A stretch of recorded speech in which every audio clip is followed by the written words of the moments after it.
Keiichi Tsuchiya drifts using 6 different drift techniques. Side.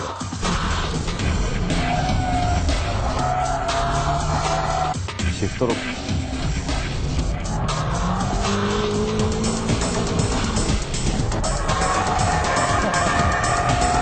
Power over.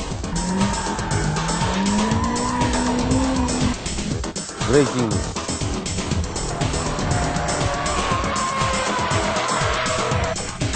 Paint. Axle off. In this issue of BMI's special edition, we will focus on the art of drifting performed by the Drift King himself, Keiichi Tsuchiya. We'll go through all 6 basic techniques essential to drifting, and further analyze how Tsuchiya is using these techniques from various camera angles. Let us guide you to the world of the Drift King's Drift Bible. First of all, we'll take a look at how a drift machine should be tuned and modified. Looking at this S14 Sylvia with limited modifications to only the suspension area, you can say that drifting is not about power. Going sideways, relying on only brute power, is not what Tsuchiya aims for. So how should a beginner set up his or her machine to drift like the king? Okay, so what's the least amount of tuning you need to drift? We had lots of stuff done to our car right here, but you don't need to go all crazy to start drifting. First of all, you have to start with the suspension. Then you should also change the brake pads and brake fluid, but that's about it. And if you're lucky enough to be able to spend some more, upgrading the CPU, exhaust system, seats, steering, and shift knob may be a good idea. And as you improve, maybe changing LSDs might be good in the future. Anyway, what I want you all to understand is that you don't need loads of money to enjoy the sport of drifting. Let's check out the 6 basic techniques that Tsuchiya actually applies to drift. See how Tsuchiya triggers the tail to slide with each move. To make it easier to analyze each drifting procedure at low speeds, we'll use the second hairpin at a Bisu circuit going counterclockwise. To begin with, I'll show you what I was doing back in the days, long before anyone recognized me. This should be the entry-level technique for all novice drifters. First of all, I cut the springs shorter on my car, and then you go out and turn your car sideways. There's no difficult weight transition involved here. We'll first use the e-brake to go sideways. Then we'll try what's called the shift lock, and then on to the power drift. That doesn't require much skill. I'll show you these 3 techniques.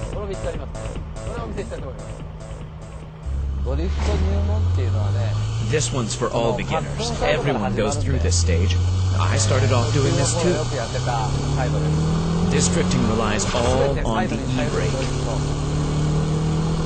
Straightaway, brake, toe, and e-brake. Right there. Just like this. Well, it all starts from something like this. Don't worry about how you exit the corner. Just try to pull the e-brake at the corner entrance and concentrate on making the car go sideways. You brake and then turn the wheel, step on the clutch, and pull the e-brake. Release the e-brake, go into counter-steer mode, then wait. Wait until you know that the car is facing the corner exit direction. Then you gently start stepping on the gas. How hard you should step on the gas pedal should depend on how much you're sliding and counter-steering. All of this should get you to exit the corner in one piece. One must learn the timing and the rhythm of the Drift King's drifting procedure and actually feel the exact moment the tail slides in order to master the 6 basic drifting techniques. The length of the tail slide depends on the steering angle, plus how long and how strong the e-brake is being pulled. All maneuvers must be done smoothly and timely, and to do that, having the right driving position becomes crucial. This is a must in order to give a car a quick countersteer and respond to the car's slightest movement. Let's check out how Tsuchiya is controlling the gas pedal from the outside. You can see he's controlling the drift without opening the gas all the way. The timing to pull the e-brake is almost synchronized with when the brakes are let off.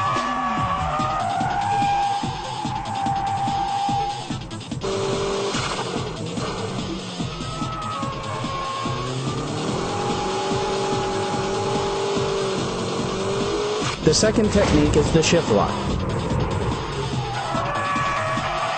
Notice that Tsuchiya's right foot is not doing the heel and toe move. Okay, let's now look at the shift lock. I used to do this on snow and wet surfaces. I don't recommend to do this on dry roads, but here we go.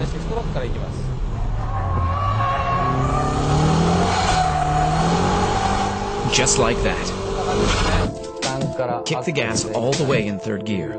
Brake, steer, then boom. You let the clutch go without using heel and toe. The rear will suddenly lock. Then you slide, counter steer from here. Rest is the same as a side brake drift. The corner entry procedure is the same as the side brake drift.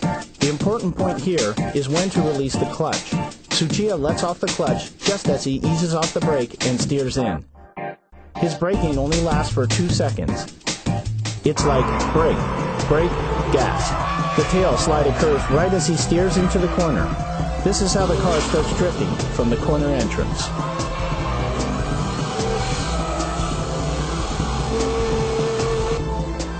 In power over drifts, throttle control is the key.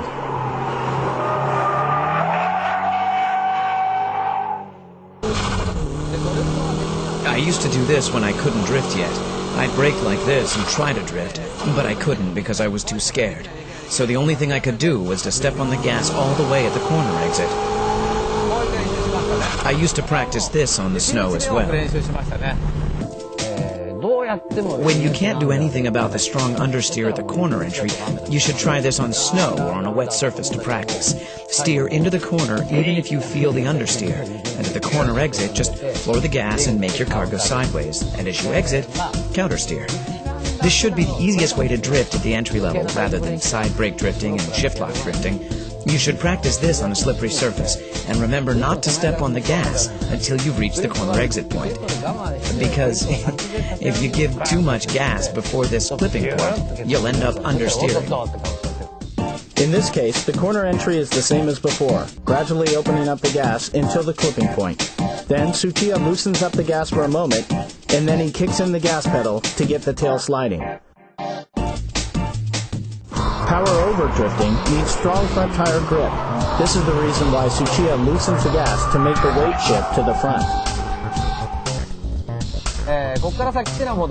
By this time, you've mastered the entry-level drifting. And if you're in control of the car's weight transition, you can pull your e-brake lightly. Just a tad so that people watching can't even tell you're pulling the e-brake. Then you'll learn how to drift using shift lock and braking. But this entry level is a good starting point for all beginners. How is the weight transition being done? Let's check out the braking drift.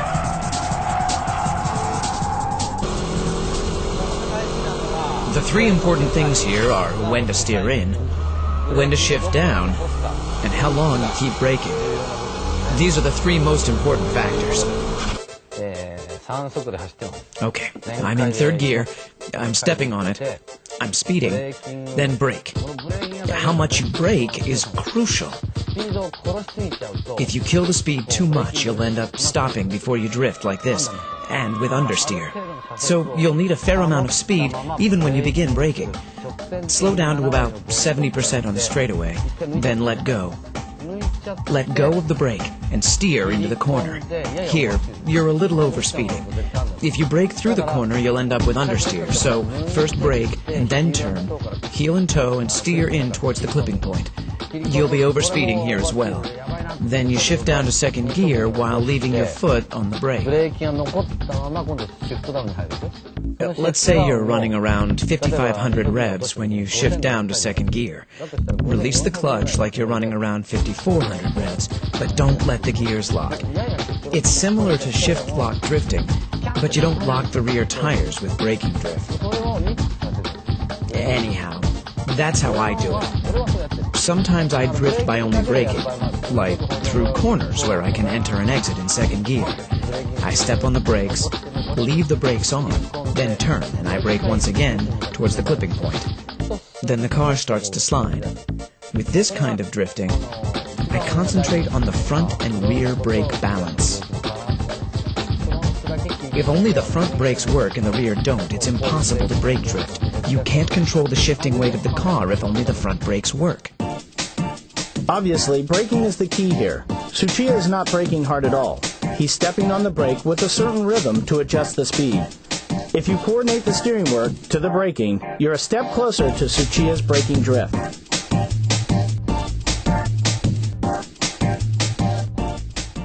Remember the rhythm of your right foot should be brake, brake, brake, brake, gas.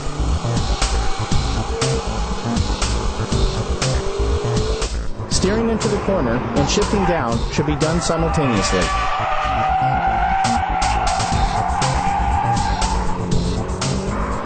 Next up is the fake drift, where you create large weight transition by force. When weight transition is difficult to make just by braking, you shift the weight with a feint movement.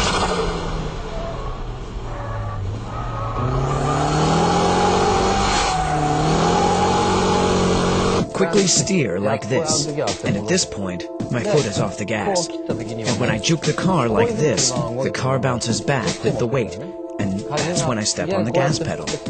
It's just like a pendulum, and you use that return force to make the weight transition. Here too, I've stepped on the gas, all the way for a second, before I let go, in order to get the car to slide. Once the car is in sliding mode, release the foot from the gas, and control. I used to do this a lot on snow. If you're going too slow, you have to step on the gas to make it happen. But if you're going fast enough, and you steer to the left and quickly steer back to the right, your tail will automatically start to slide. But you know, I wasn't that good back then, so my car would lose speed while I was doing all that. That's when I learned to give the car some gas to make the car slide, so that I can drift, even at such speeds. Because of the inertial force from the feint action, the braking doesn't have to be as strong as the braking drift. It's all physics and dynamics, but the rhythm of the right foot is always the same.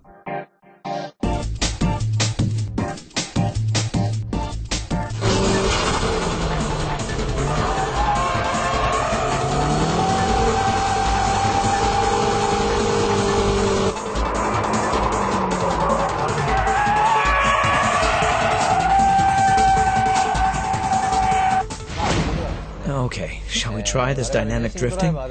This one's pretty difficult, so even professional racing drivers like us can't always get it right. Drifting begins from stepping off the gas, just like the Fuji Speedway's 100R or the final corner at Tsugo.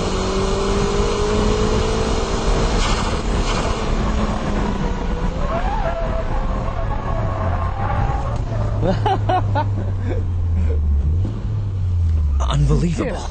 That was awesome. It's so tempting to brake. Here in Ebisu, this 100R corner is a third gear corner. You step on the gas all the way in third gear. And the difficult part is where you release your foot from the gas pedal for a second. You're coming in with enough speed in third gear. Steer into the corner, and the moment you release the gas, you start to slide. On this particular track, you need to get ready for the final corner at this point and slow down. But for now, we'll ignore that to show you guys this dynamic drifting. So when you release the gas, your tail will slide.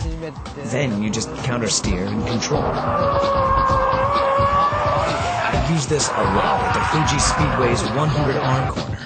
I charge in without braking and just instantly let go of the gas. And when the tail starts to drift, I just counter-steer and slam on the gas as I exit the corner. You do this at the final corner at Tsugo. There are some cars that can plunge into the corner without braking at all. In a Miata, you can dynamic drift at Maze, go right in at full speed, and by releasing the throttle, you can initiate the tail slide. From there, it's just counter-steering and stepping on the gas again at the exit. And that's what I call dynamic drifting. This is an example of not how he stepped off the gas, but how Tsuchiya was able to avoid crashing. His lightning-quick steering work is simply unbelievable.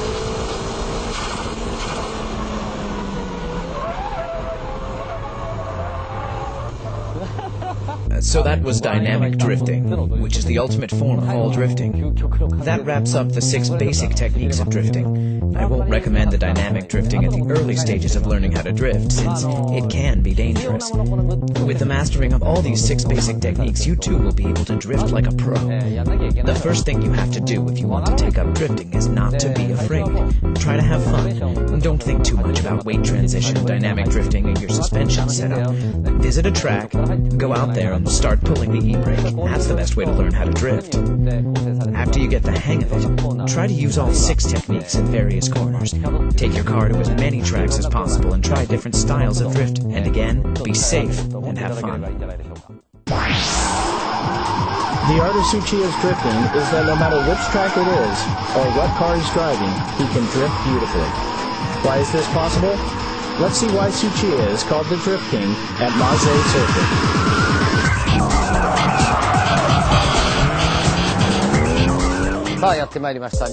Maze Circuit in Niigata Prefecture. I hope you understood the basic techniques that I showed you at Ebisu. Here at Maze, we're going to be applying those basic techniques to high-level drifting. As you can see from the track layout, Maze Circuit is composed of many types of corners, from low to mid-speed corners to high-speed corners, where I can show you the e-brake drifting, power-over drifting, and dynamic drifting. Well, the dynamic is too dangerous here, so we'll try a combination of the brake drifting and dynamic.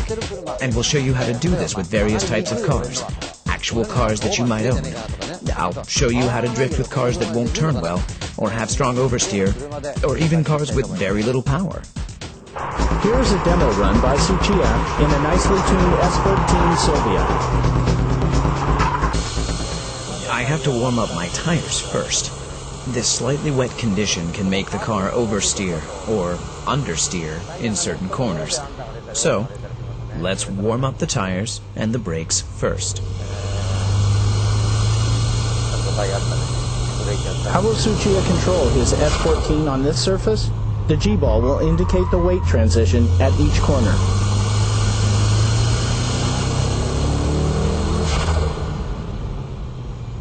It's wet here, so I'll just pull the e-brake to avoid the understeer.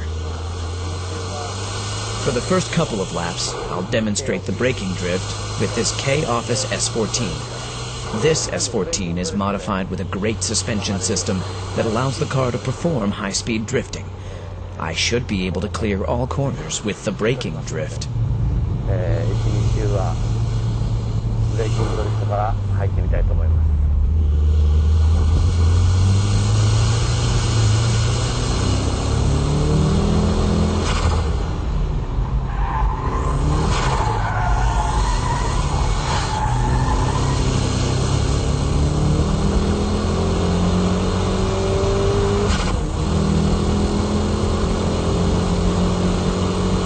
You know, no matter which track you're at, or which corner you're going through, what you have to do is basically the same.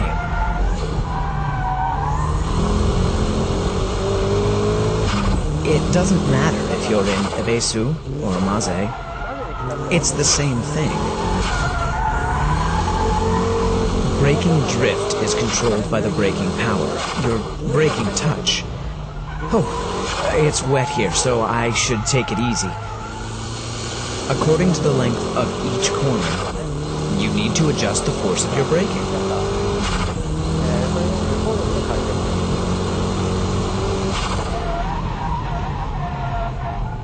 I went into that corner too fast.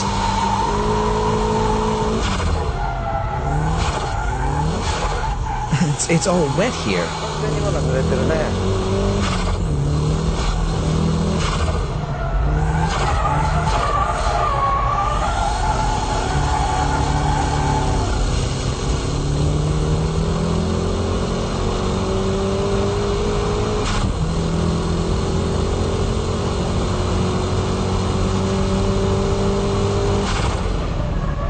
See?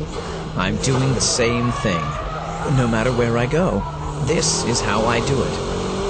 But remember, you have to adjust your speed, braking power, and steering angle for each corner. What do you do when it's all wet like this? Just pull the old e-brake.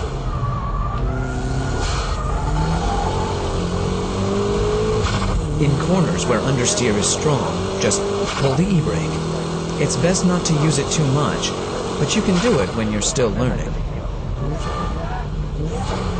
Oops, that was understeering right there. Here again.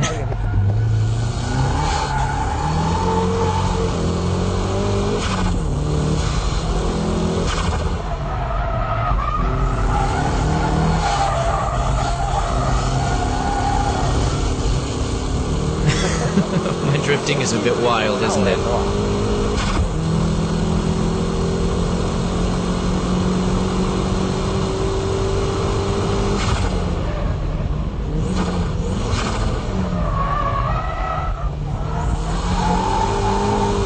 That corner entry began as a braking drift, but towards the exit I switched to dynamic drifting.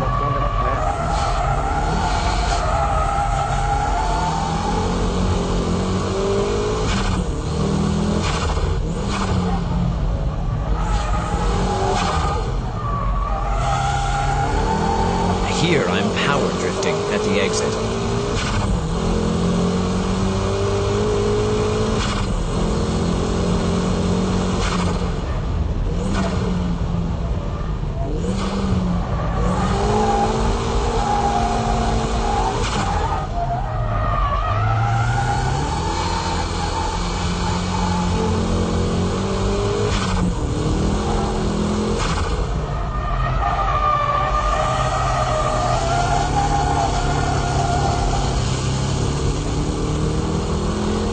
This is how I do it. That's almost like dynamic because I only touch the brakes just a bit.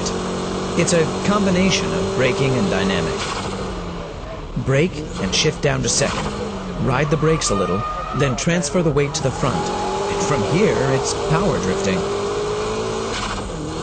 I'm going uphill here, so I'll give it a little more braking so that I can get a stronger weight shift and leave a little braking here as well.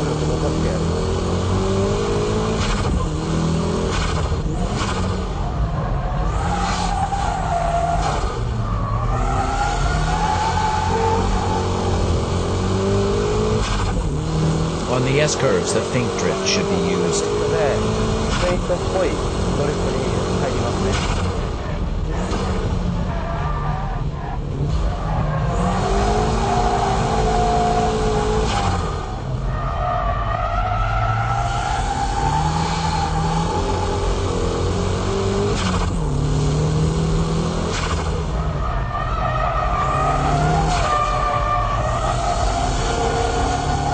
It goes like this. Anyway, like I said, what you do is the same no matter where you go. In braking drifts, just remember to leave that foot on the brake until the weight starts to shift, synchronizing it with your downshifting to third and to second gear. The car will automatically turn in, and then the car will either lose front grip or lose traction in the rear. You let the rear lose grip by adjusting the brake pedal.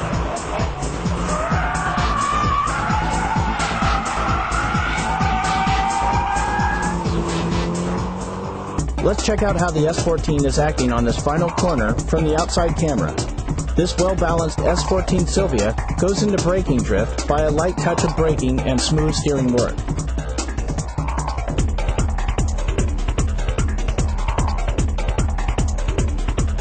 This time, let's check the onboard footage from another lap. Look at the braking. Just like at Ebisu Circuit, Tsuchiya is getting the tail to slide by pumping lightly on the brake.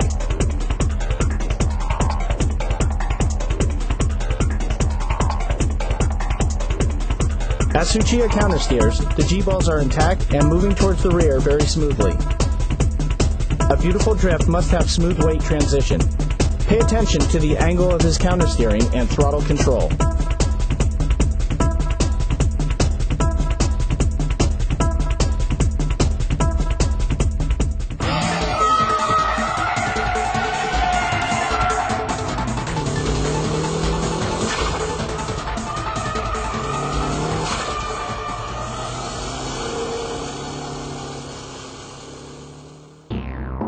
Okay, like I said, there are cars that don't turn well, resulting in strong understeering. Here we have the Hachiroku and the S13, both which are notorious for understeering and weak front traction. If the car is this low, I don't think the suspension has enough travel. Anyway, even with cars like this, you can get them to go sideways. But how? Well, let's try it out. What do you do if you think there's going to be understeer?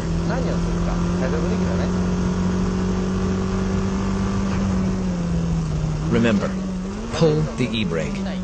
After braking, and if the weight doesn't shift enough, what do?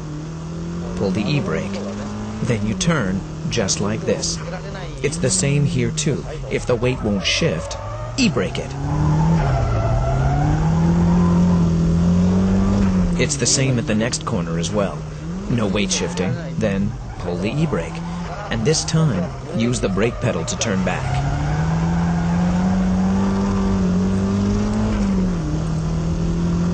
That wasn't so hard, right?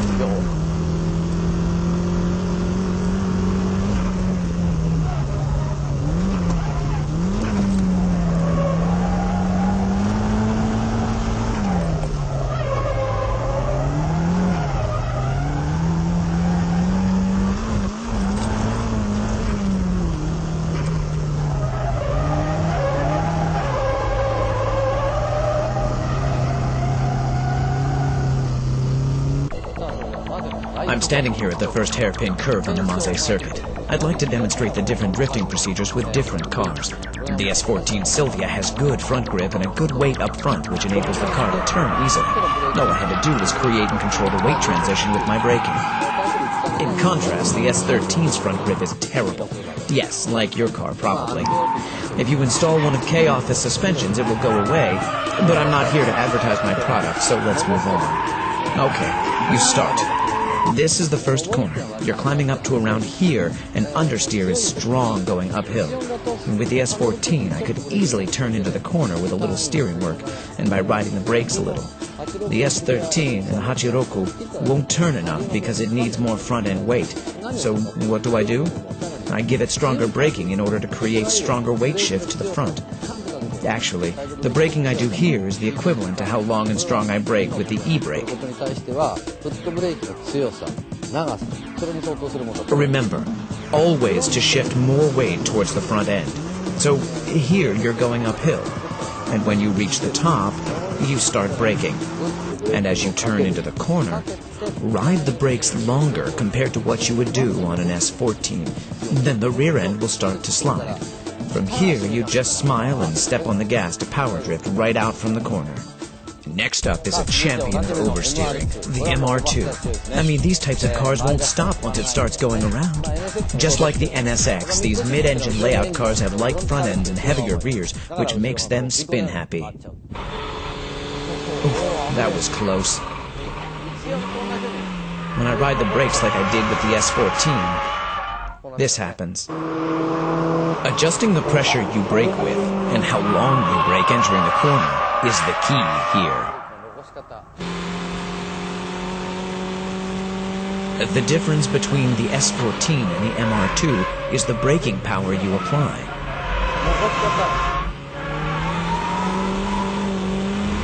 The braking time I ride into the corner is only about half of what I did with the S14.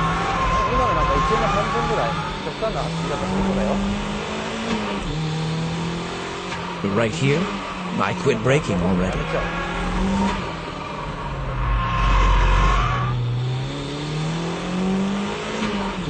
And the braking pressure itself will be weaker compared to the S14. Of course, the method to decrease speed is exactly the same, but here, you leave the brakes on. That's the difference. Here, you begin your countersteer a bit earlier.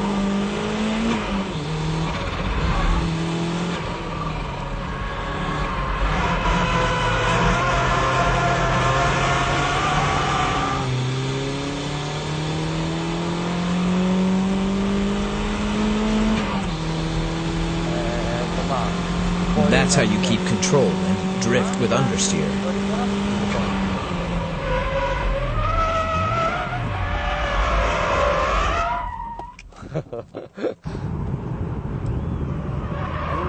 Oops. Yeah, I thought I had that one. But hey, even monkeys fall from trees. The car had too much speed on that one.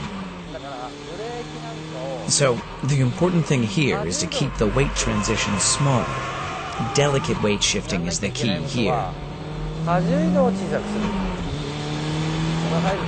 Like here.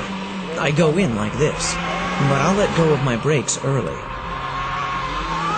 You can tell by looking at the G-ball that the weight transition is smoother compared to the S14. This is how you drift with cars that have strong oversteer. Countersteer as soon as the tail slides. Earlier countersteer is important. And the speed, you have to start countersteering at high speeds like this.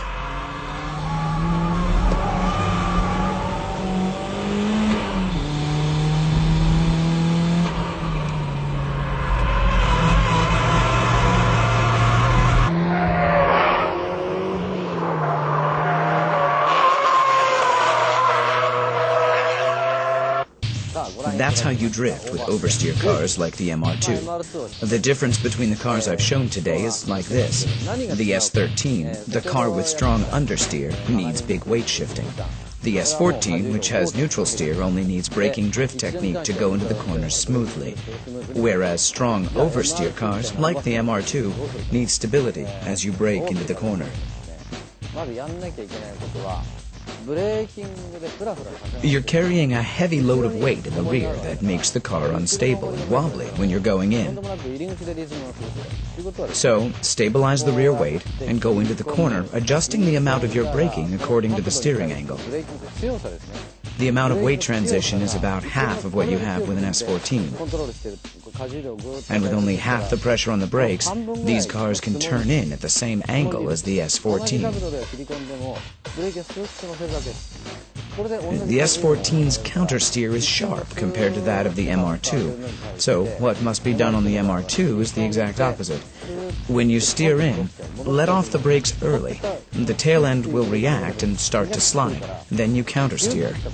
On the S14, I countersteer at this rate, but on the MR2, I steer like this and wham. That's the kind of difference in steering speed. But the important thing here is the speed of your countersteer. Not just here on the first hairpin, but here on the S-curve, and right here as well. When going downhill, the weight becomes larger, so the rear becomes easier to get thrown out. So it's better to turn small here on the first one, so that you can drift on the second corner. The same here. You don't want any understeer or get thrown towards the outside on the first one, as these cars with strong oversteer won't be able to recover by the second corner that's coming right up. So, just turn small on the first one, and on the second one, just lightly step on the brakes or let go of the gas to get the momentum change. Then you can control with a quick countersteer. Compared to FR cars, these mid-engine cars have good traction. Therefore, the driver has to act quickly and perform the next move earlier. You can wait for the tail slide to ease down a bit before you hit the gas on FR cars. But on these mid-engine cars, you don't wait. But you hit the gas while the car is still sliding. You have to get the car to power slide immediately. And without stopping the tail slide you're in during the midsection of the corner. Everything has to be done earlier on mid-engine cars compared to FR machines. Mid-engine cars, like the MR2, have heavier loads towards the rear compared to FR cars. So mid-engine cars tend to have a stronger grip with the rear tires. Hitting the gas early makes the rear tires lose traction, which enables the car to slide and drift.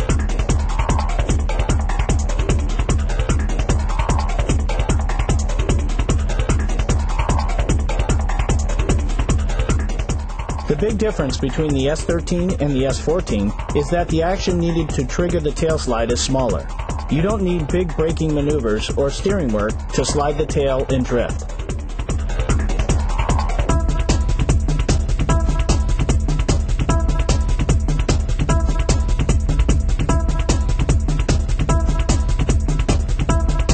Further, by checking the different laps, you can see Tsuchiya stepping on the brakes with more pressure, but the tail doesn't slide. So he gives it gas, but even that doesn't make the car slide. The last thing he did was letting off the gas to get the car to go sideways. This proves how Tsuchiya can instantly change his applied techniques according to the situation he is facing.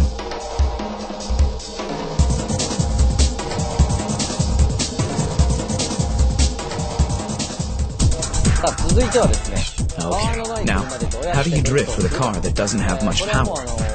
What I'll be explaining to you here is from way back when I used to drive the Hachiroku every day and night. That's like 15 years ago. With this car, it's all about flooring the gas pedal all the way from the entrance to the exit. This car's been nicely lowered as well. Mine used to look like this. You have to step on it to make this thing go sideways. With these underpowered cars, you just have to keep the gas on to get it into power drift mode.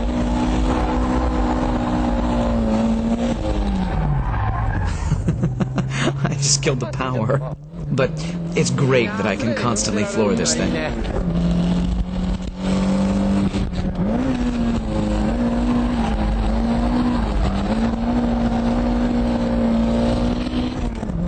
This is great. I'm flooring it. It's so cool. I wish Toyota could make cars like this again.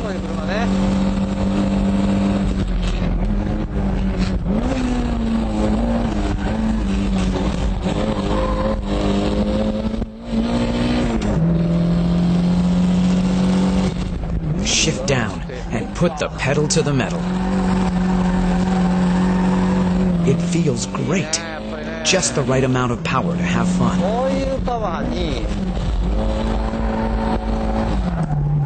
This kind of power is just right for these M7 tires.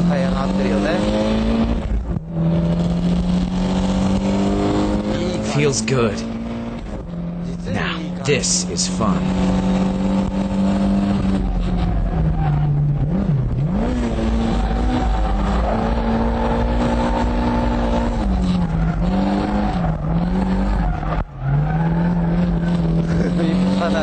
I'm literally flooring it the entire way.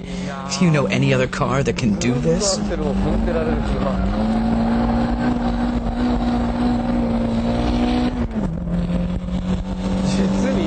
It's just great. What I'm doing is simply turning the car with the gas pedal.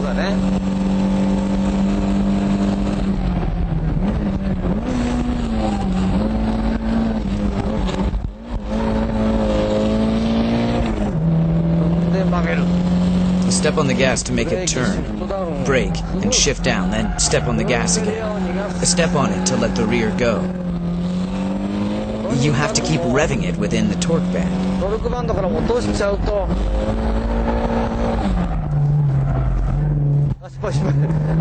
Oops, I dropped it. Whoops. The instant you fall out of the torque band, you stop drifting. So make sure you rev it up enough to keep it up there.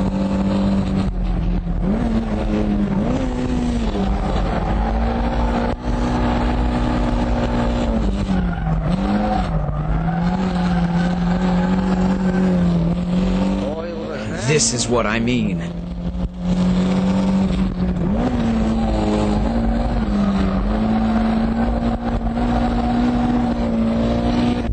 So, how was drifting with an underpowered Hachiroku? This car is a classic, and it will be a classic for years to come. Did you know I taught Takumi from Initial D how to drift in one of these? Okay, the first hairpin, what am I doing? I'm simply turning the car only with the gas pedal. This is the biggest difference from other cars. This is quite a technique, definitely for advanced drifters. You need to use this here on the first hairpin, and here on the S-turn. And here. I use a combination of the braking drift and dynamic drift. It's the same here as well, but on the final corner, these old cars have tendencies to understeer. So, what do? You step on the gas and turn the car sideways. Let's check the steering work for the first corner. You come down the straightaway in third gear, so shift down to second. Steer into the corner. But the car is understeering, step on the gas all the way and let the rear slide. Then you let go of the gas and wait. But if you wait too long, you'll lose too much rev, and your drift power will stall. So, after you give it gas all the way to make the tail slide, countersteer. And as you do this, place your foot on the gas, just to keep the rev within the torque band. This is how you drift right from the corner entrance to the exit. And this is also the reason why an underpowered classic like the Hachiroku can go up against the high-tech power machines of today. I'm turning using the gas pedal at all corners. You know, you may be able to drift in other cars, but drifting through the corners from entrance to exit in an underpowered car is a tough task to pull off. And that's why people who say they can drift in a Skyline, Supra, MR2, or a Silvia can't always go sideways in a Hachiroku. This is because you really need to know your stuff to keep the underpowered car drifting through corners. And to get this done, you must master the 6 basic techniques to make your drift perfect. Let's check the Hachiroku on the final corner. In this corner, a standard braking and shift lock triggers the car to drift.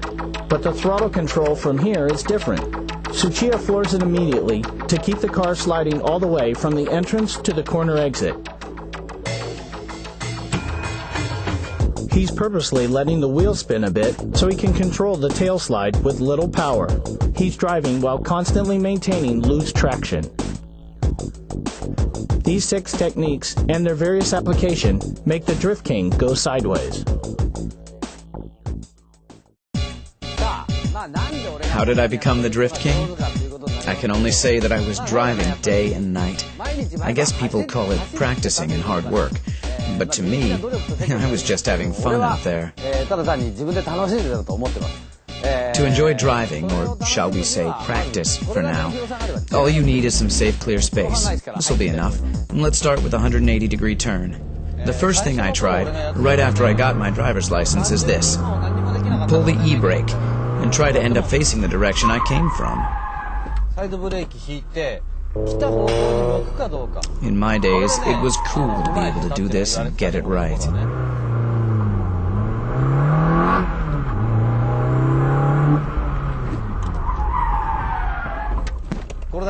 You know, you guys have these cones or pylons now, but in my days, we didn't have anything like that, nor were we smart enough to think of using one. If I had these cones back then, I would have improved much faster. Obviously, in the beginning, I couldn't get it right like this. It used to be like this. I was scared and didn't know how fast I should be going, so I would stop like this. But turning the car in the direction that you came from, without stopping the engine, means that the driver is stepping on the clutch to turn the car around. In the beginning, it's okay to mess up and stop facing the wrong direction, or even stall the engine. But don't get scared. Just try it in a safe, closed environment. And once you learn how to turn 180 degrees with an e-brake, your next step should be making 90-degree turns. I never did this on the streets. The important thing is to keep trying, and of course, practice in a safe place. Turning 90 degrees is a cool trick. Let's say this is a right-angle corner, and you go like this. This 90-degree turn is easy once you get the hang of pulling the e-brake, adjusting your speed, and countersteering to face the right direction. Once you master these 2 techniques, you'll want to install an LSD. You'll be able to turn 180 degrees and move on to doing 360s without stalling the engine. But remember, this is after you've completed the 90 and 180-degree turns. Believe me, you will be able to do this only if you know the basic techniques of sliding the car from a simple tail slide to a power slide, adjusting the drifting with your gas pedal. The LSD really comes after you master the basic techniques. The important thing here is to discover how much fun it is to play with your car. Like here, I can turn just by pulling the e-brake. When you learn to do this correctly, you'll want to do it on the track. The main objective of this special training program is that you have fun driving your car. If you have fun, you'll be calm enough to sense the behavior of your car, and at the same time, you won't be scared of your tail sliding anymore. Tsuchiya says that if you go through these training programs, you'll be able to drift on track for sure. Watching this DVD should enable you to look over the weak points of your driving, and from there, try out the various drifting techniques that Tsuchiya has illustrated. The lesson continues.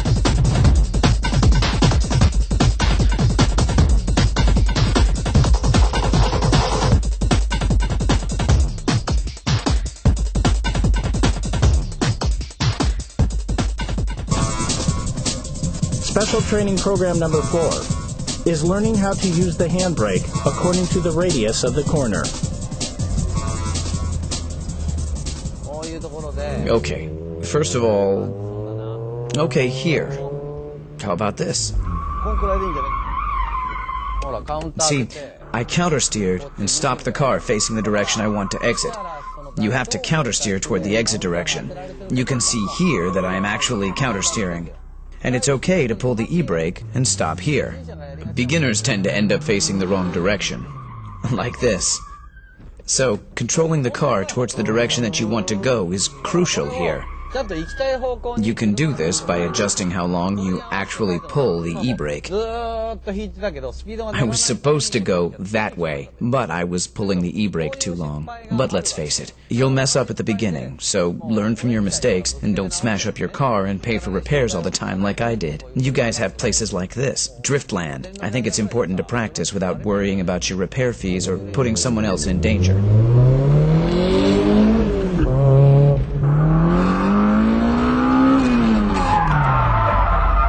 See, here. I'm pulling the e-brake too long, letting the car slide too much. In this situation, your left hand is pulling the e-brake, and your right hand working the countersteer is too slow. This is how you'll end up facing the direction that you came from. So, just shorten the time you're pulling the e-brake.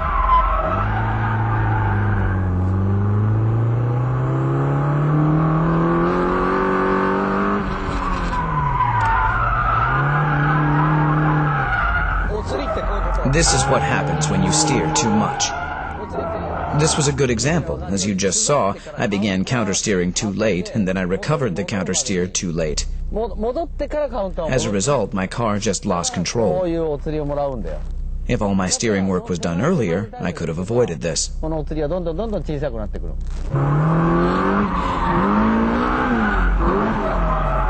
If you end up doing this, just hit the brakes and stop the car. Take a deep breath and calm down. You won't get anywhere trying to recover from this state, so just stop the car and chill, okay? And start from zero all over again. Okay, let's review the training program. I admit that this training needs effort, but you want to have fun too. So find a safe place to practice and start from the 180-degree turn.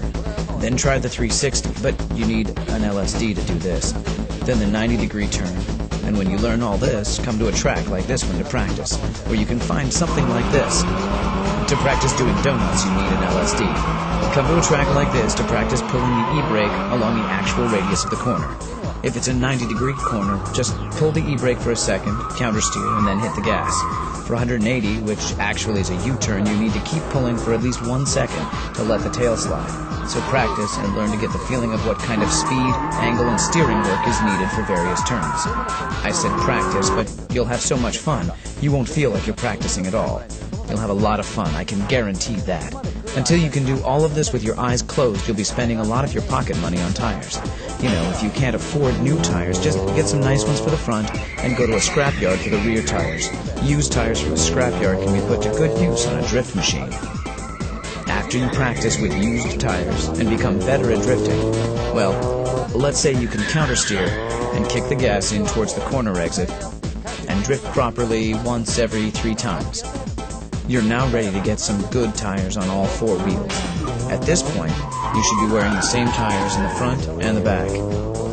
With new tires, you're dealing with real grip. And here, maintenance is very important. If you are like me, and you love cars, you have to take good care of them. right? そういう練習をしていくと、まずサイ If ド you ブレー practice like this, with your e-brake all the way up here, if you leave it, you're out. Your e-brake should at least be like this. Sometimes there are guys going like this. I mean, you're not driving a train for crying out loud. So please, use some sense to maintain your car. キそういうメンテナンスをちゃんとやるように、サイドブレーキの緩み I used to adjust my e-brakes once a month. Back then, the e-brake was all I had. At one time, I couldn't turn without it. I'm 切 serious. れないそういう時代があったわけですよ、そして前後のブレーキ And brake balance is also important. Racing cars have brake balance adjusters, but production cars don't. So, we have to adjust brakes by changing the brake pads. Beginners tend to think that just changing the front pads can make some difference. But what a big mistake. It will make some changes, but it just messes up your balance. For instance, my front pads are Image C2, but if the rear pads were stock, only the front pads will work and mess up the balance. But again, there are preferences according to the driver. So another important thing is, don't just imitate the pros and simply install pads. You need to find the ones that suit your driving style. I like the linear feeling, but you might prefer ones that need hard braking to get it working, like the Super Sports brake pads. 方がいいと。で So, choose the right pads depending on your style and the front tire grip. Doing nothing to the rear won't get you anywhere. I assure you, you'll have a hard time in the corners. Say you're in a braking drift, and beginners often pull the e-brake, right? In that case, you need a decent pair of rear brake pads to get the rear tires to lock by pulling the e-brake. Plus, if you're wearing poor grip tires on the rear, it's easier to lock them with decent rear pads. すぐもうリアがロックするからドアタイヤ入れてると、で When you become an intermediate drifter, you can now step on the gas when you're tail sliding, right? If you drift for 5 days a week like I used to, you need to overhaul your LSD once every month or so. 2ヶ月のうちにはもう LSD のオーバーホールこれに入って This means if you go drifting once a week, you'd need an LSD overhaul at least once every 8 months or so. An LSD that needs an overhaul feels like a viscous LSD, and it's not fun at all. The car won't exit properly, and sometimes kills the drifting. You only end up with worn-out rear tires because the inner wheels keep spinning. It just ruins the fun of drifting. So make sure to overhaul your LSD and maintain your drift machine in healthy condition. You will have more fun on a well-maintained drift machine. 車をちゃんとしておくとドリフトは面白くなります。 The Drift King. Tsuchiya says, I still want to get better.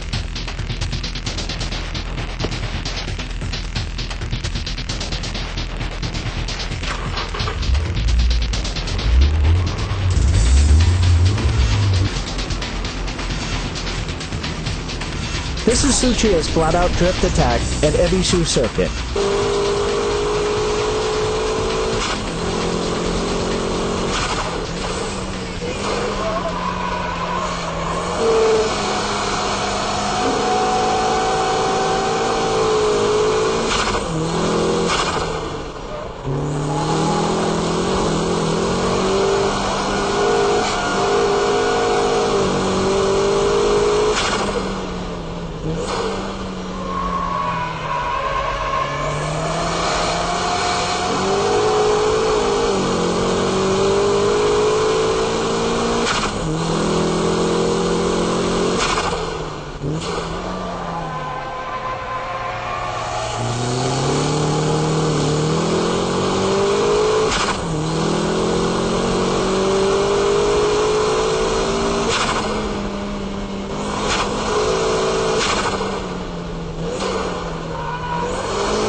When you can drift for show, then you're ready for the ultimate drifting style, the high-speed drift.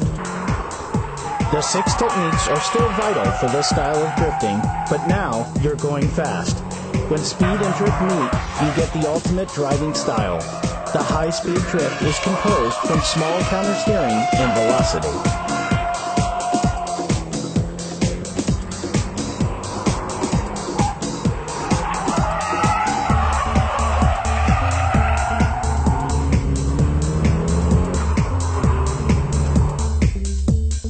high-speed drift needs braking delayed to the absolute limit, instant steering work, and all-out cornering exit skills. Every movement needs to be orchestrated precisely.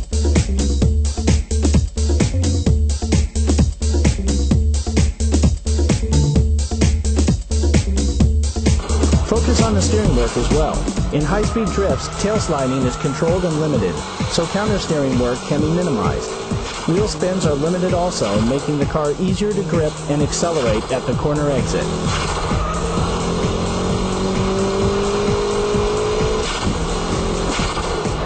Let's compare the high-speed drift and the show drift laps at Ebisu. Show drifts keeps drifting from the entrance to the exit.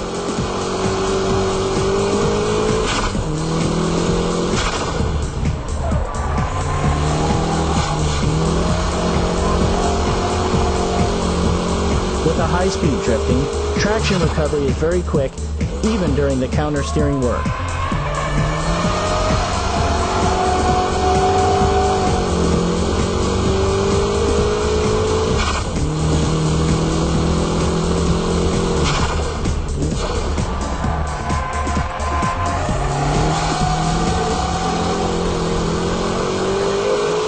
The steering angle is kept at a minimum as well.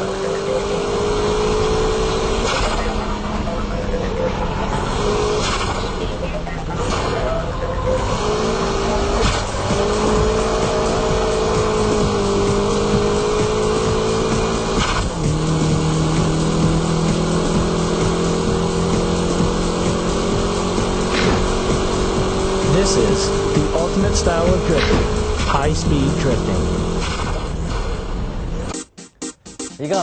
So, how did you like the BMI Special Edition Drift Bible? I hope I was able to show you the profound world of drifting. It's a driving technique and also a sport in its own category. When I first started drifting, I was having a ball just going sideways, but some people used to criticize my driving style and say that it wasn't real drifting because I was using the e-brake and shift locks. But I didn't care, and I just kept at it. And at the same time, having a great time. As I've been saying all through this DVD, the 6 basic techniques are what make my drifting style possible. After mastering all 6 techniques, I found the dynamic drifting. To be specific, it's a combination of the braking drift and dynamic drift. This style naturally became my own drifting style. Anyway, don't ever give up, even if your car is not turning or has strong oversteer. There's always a way to drift any car. And remember to be safe and have fun. Try to have as much fun as possible when you start drifting. And once you're able to drift, set your goals higher and keep at it.